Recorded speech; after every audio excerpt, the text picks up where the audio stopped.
दोस्तों कल 7 अप्रैल 2026 ट्यूसडे वाले दिन डिपार्टमेंट ऑफ होमलैंड सिक्योरिटी के ਜਿਹੜੇ ਨਵੇਂ ਸੈਕਟਰੀ ਆਏ ਨੇ ਜਿਹੜੇ ਨਵੇਂ ਬੌਸ ਆਏ ਨੇ ਉਹਨਾਂ ਨੇ ਇੱਕ ਇੰਟਰਵਿਊ ਦਿੱਤਾ ਉਹ 11 ਮਿੰਟ ਦਾ ਇੰਟਰਵਿਊ ਹੈ ਉਹਦੇ ਚ ਕੁਝ ਸਵਾਲ ਜਵਾਬ ਐਸੇ ਹੋਏ ਨੇ ਜਿਹੜੇ ਤੁਹਾਡੇ ਮਤਲਬ ਦੇ ਨੇ ਔਰ ਇੱਕ ਜਵਾਬ ਤੇ ਐਸਾ ਆਇਆ ਜਿਹਨੇ ਸਾਰਿਆਂ ਨੂੰ ਹਿਲਾ ਕੇ ਰੱਖਤਾ ਉਹ ਸਵਾਲ ਜਵਾਬ ਕੀ ਸਨ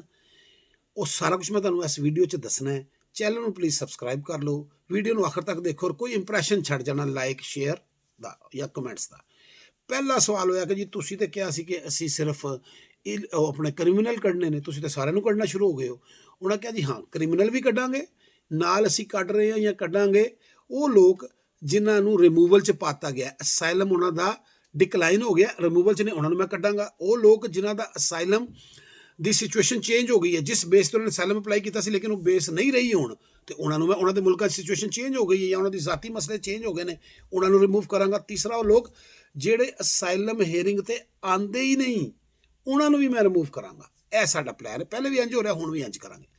ਉਹਨਾਂ ਨੇ ਪੁੱਛਿਆ ਅਗਲਾ ਸਵਾਲ ਕਿ ਤੁਸੀਂ ਨਵੇਂ ਆਏ ਹੋ ਤੇ ਤੁਸੀਂ ਆ ਕੇ ਅਦਾਰੇ ਨੂੰ ਕਿਸ ਤਰ੍ਹਾਂ ਚੇਂਜ ਕਰੋਗੇ ਉਹਨਾਂ ਕਿਹਾ ਜੀ ਮੇਰੀ ਪਹਿਲੀ ਕੋਸ਼ਿਸ਼ ਹੈ ਕਿ ਮੈਂ ਖਬਰਾਂ 'ਚ ਅਸੀਂ ਘੱਟ ਤੋਂ ਘੱਟ ਆਈਏ ਵਾਈਟ ਹਾਊਸ ਤੋਂ ਜ਼ਿਆਦਾ ਸਾਡੀਆਂ ਖਬਰਾਂ ਲੱਗਦੀਆਂ ਨੇ ਤੇ ਅਸੀਂ ਇਹਦੇ ਉੱਤੇ ਵੀ ਕੰਮ ਕਰਨਾ ਹੈ ਕਿ ਸਿਰਫ ਆਪਣੇ ਕੰਮ ਤੇ ਰਹੀਏ ਖਬਰਾਂ 'ਚ ਅਸੀਂ ਘੱਟ ਡਿਸਕਸ ਹੋਈਏ ਤੀਸਰੀ ਗੱਲ ਪੁੱਛੀ ਗਈ ਉਹਨਾਂ ਕੋਲੋਂ ਜੀ ਤੁਸੀਂ ਕੋਈ ਸਾਨੂੰ ਨੰਬਰ ਦੱਸ ਸਕਦੇ ਹੋ ਕਿ ਅਜੇ ਤੱਕ ਕਿੰਨੇ ਲੋਕਾਂ ਨੂੰ ਤੁਸੀਂ ਕੱਢ ਚੁੱਕੇ ਹੋ ਜਦੋਂ ਦੇ ਪ੍ਰੈਜ਼ੀਡੈਂਟ ਟਰੰਪ ਆਏ ਨੇ ਉਹਨਾਂ ਕਹਿੰਦੇ ਜੀ ਬਿਲਕੁਲ ਮੇਰੇ ਕੋਲ ਨੰਬਰ ਆ ਗਿਆ 3 ਮਿਲੀਅਨ ਲੋਕ 30 ਲੱਖ ਬੰਦਾ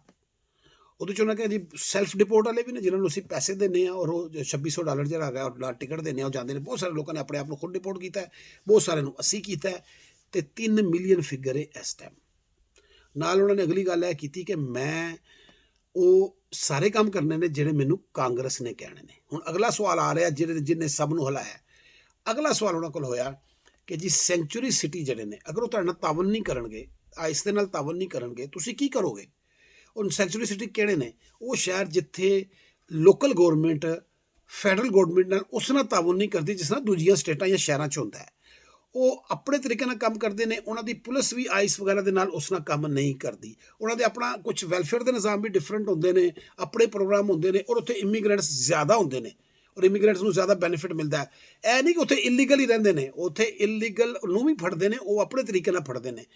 ਉਹ ਚਾਹੁੰਦੇ ਨੇ ਕਿ ਅਸੀਂ ਫੈਡਰਲ ਏਜੰਸੀਆਂ ਦੇ ਨਾਲ ਘੱਟ ਤੋਂ ਘੱਟ ਤਾਵਨ ਕਰੀਏ ਜ਼ਿਆਦਾ ਅਸੀਂ ਆਪ ਕੰਮ ਕਰੀਏ ਇੰਡੀਪੈਂਡੈਂਟਲੀ ਫੈਡਰਲ ਚਾਹੁੰਦਾ ਜ਼ਾਹਰ ਹੈ ਕਿ ਅਸੀਂ ਉੱਥੇ ਕੰਮ ਕਰੀਏ ਜ਼ਾਹਰ ਉਹਨਾਂ ਦਾ ਹੁੰਦਾ ਕਿ ਅਸੀਂ ਪੂਰੇ ਮੁਲਕ 'ਚ ਜ਼ਾਹਰ ਫੈਡਰਲ ਤੇ ਪੂਰੇ ਮੁਲਕ ਦਾ ਤੇ ਅਸੀਂ ਉੱਥੇ ਕੰਮ ਕਰੀਏ ਉਸਨੇ ਜਿਸ ਨਾਲ ਅਸੀਂ ਚਾਹੁੰਦੇ ਹਾਂ ਤੇ ਇਹ ਜੰਗ ਚੱਲਦੀ ਰਹਿੰਦੀ ਹੈ ਕਦੀ ਉਹ ਜਿੱਤ ਜਾਂਦੇ ਕਦੀ ਉਹ ਜਿੱਤ ਜਾਂਦੇ ਤੇ ਸੈਂਚੁਰੀ ਸਿਟੀ ਦਾ ਮਾਮਲਾ ਚੱਲਦਾ ਹੀ ਰਹਿੰਦਾ ਤੇ ਉਹਨਾਂ ਨੇ ਜਦੋਂ ਪੁੱਛਿਆ ਕਿ ਬਈ ਕਿ ਤੁਸੀਂ ਕੀ ਕਰੋਗੇ ਜੇ ਉਹਨਾਂ ਨੇ ਤੁਹਾਡਾ ਹੁਣ ਤਾਵਨ ਨਾ ਕੀਤਾ ਤੇ ਉਹਨਾਂ ਨੇ ਇੱਕ ਬਹੁਤ ਵੱਡੀ ਗੱਲ ਕਰਤੀ ਉਹਨਾਂ ਨੇ ਕਿਹਾ ਮੈਂ ਉਹ ਸ਼ਹਿਰਾਂ ਦੀ ਇਮੀਗ੍ਰੇਸ਼ਨ ਹੀ ਖਤਮ ਕਰ ਦਿਆਂਗਾ ਉਹ ਸ਼ਹਿਰਾਂ ਦਾ ਕਸਟਮ ਹੀ ਖਤਮ ਕਰ ਦਿਆਂਗਾ ਯਾਨੀ ਕਿ ਉਸ ਸ਼ਹਿਰਾਂ 'ਚ ਜਦੋਂ ਇੰਟਰਨੈਸ਼ਨਲ ਟਰੈਵਲਰ ਆਏਗਾ ਉਹਦੀ ਇਮੀਗ੍ਰੇਸ਼ਨ ਹੀ ਨਹੀਂ ਹੋ ਸਕੇਗੀ ਅੱਗੇ ਸਟਾਫ ਹੀ ਨਹੀਂ ਹੋਏਗਾ ਨਾ ਉਹਦੀ ਉਹ ਕਸਟਮ ਹੋ ਸਕੇਗਾ ਤੇ ਇਹਦਾ ਮਤਲਬ ਕੀ ਹੋਏਗਾ ਕਿ ਇੰਟਰਨੈਸ਼ਨਲ ਉੱਥੇ ਆਏਗਾ ਹੀ ਨਹੀਂ ਉੱਥੇ ਜਹਾਜ਼ ਹੀ ਨਹੀਂ ਆਏਗਾ ਉੱਥੇ ਫਲਾਈਟਾਂ ਹੀ ਨਹੀਂ ਆਉਣਗੀਆਂ ਹੁਣ ਉਹ ਸ਼ਹਿਰ ਕਿਹੜੇ ਨੇ ਇਹ ਤੇ ਸੁਣੋ ਅਸਲ ਰੌਲਾ ਤੇ ਇਹ ਵੇ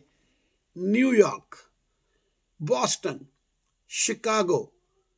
LA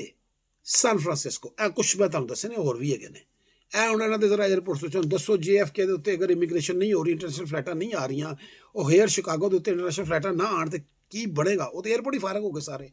ਉਹ ਏਅਰਪੋਰਟ ਫਾਰਗ ਨਹੀਂ ਹੋਣੇ ਉਹ ਸ਼ਹਿਰ ਫਾਰਗ ਹੋਣੇ ਨੇ ਕਿਉਂਕਿ ਇਕਨੋਮੀ ਬੜੀ ਉਹ ਬੇੜਾ ਗਰਕ ਹੋ ਜਾਣਾ ਕਿੰਨੇ ਹਜ਼ਾਰਾਂ ਲੋਕ ਰੋਜ਼ਾਨਾ ਉੱਥੇ ਆਉਂਦੇ ਨੇ ਉਹ ਫਿਰ ਦੂਜੇ ਪਾਸੇ ਜਾਣਗੇ ਜ਼ਾਹਰ ਹੈ ਉਹਨਾਂ ਨੂੰ ਜਿਹੜਾ ਰੈਵਨਿਊ ਇਕੱਠਾ ਹੁੰਦਾ ਉਹ ਫਲਾਈਟਾਂ ਤੋਂ ਏਅਰਪੋਰਟ ਤੋਂ ਸਾਰੇ ਮਾਮਲਾ ਤੋਂ ਸਾਰੇ ਬਰਮ ਹੋ ਜਾਣਗੇ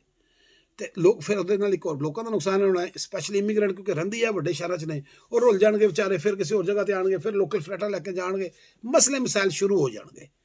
ਤੇ ਇਹਦੇ ਤੇ ਇਸ ਗੱਲ ਤੋਂ ਇਸ ਜਵਾਬ ਤੋਂ ਫਿਰ ਇਸ ਟਾਈਮ ਪੂਰੇ ਮੁਲਕ ਦੇ ਵਿੱਚ ਬਹਿਸ ਚੱਲ ਰਹੀ ਹੈ ਲੇਕਿਨ ਮੈਨੂੰ ਉਮੀਦ ਨਹੀਂ ਉਹਨਾਂ ਨੇ ਵੀ ਇਹੀ ਕਿਹਾ ਉਹਨਾਂ ਕਿ ਮੈਂ ਉਹਨਾਂ ਨਾਲ ਗੱਲ ਕਰ ਰਿਹਾ ਗੱਲ ਕਰਾਂਗਾ ਔਰ ਬੈਠ ਕੇ ਅਸੀਂ ਕੋਈ ਇਹਦਾ ਹੱਲ ਕੱਢਾਂਗੇ ਕਿ ਅਸੀਂ ਮਿਲ ਕੇ ਸਾਰੇ ਕੰਮ ਕਰੀਏ ਮੈਨੂੰ ਉਮੀਦ ਨਹੀਂ ਕਿ ਇੱਥੋਂ ਤੱਕ ਗੱਲ ਜਾਏਗੀ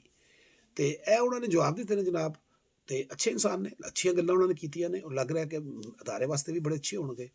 ਤੇ ਤੁਸੀਂ ਜ਼ਰਾ ਪਲੀਜ਼ ਚੈਨਲ ਨੂੰ ਸਬਸਕ੍ਰਾਈਬ ਕਰ ਲੈਣਾ ਥੈਂਕ ਯੂ ਸੋ ਮਚ